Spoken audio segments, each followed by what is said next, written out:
Very good morning. So I'll talk about the challenges we face in building brands in emerging markets. A few successes that we've had so far.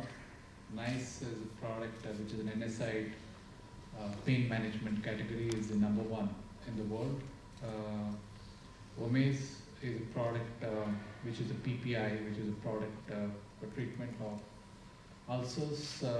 Acidity is also a #1 in the world. And Reddy, which is a product for cancer, lymphoma, is today the #1 monoclonal antibody, which is a biosimilar within the world. And over the years, we as an organization have been able to become at the #1, #2 across several markets. So what do we see? What we see is there is some mega trends that happen today. There is slowness of growth across most of the mega markets of the emerging markets. There's devaluation that's taking place across the markets, the recent one in Egypt, or otherwise you would see this as a trend across most emerging markets, and there is political instability. Because of these mega trends, the consumers, the government, the distributors and the competitors are trying to adapt to these changing conditions, and that throws up different challenges. I don't know of any government around the world which is not thinking of price control.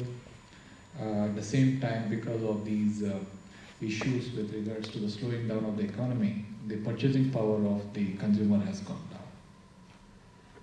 So in these circumstances, it's absolutely necessary that you build strong brands, because when you have this kind of an uncertainty, when you have good brands, of course during the good times you have good profitability, but even in the bad times, the brands which actually sustain and people continue to use the amount of money that is disposable for them is still in the brands that they prefer. So whether it's in the good times or the bad times, brands actually gain compared to those which are struggling in the market.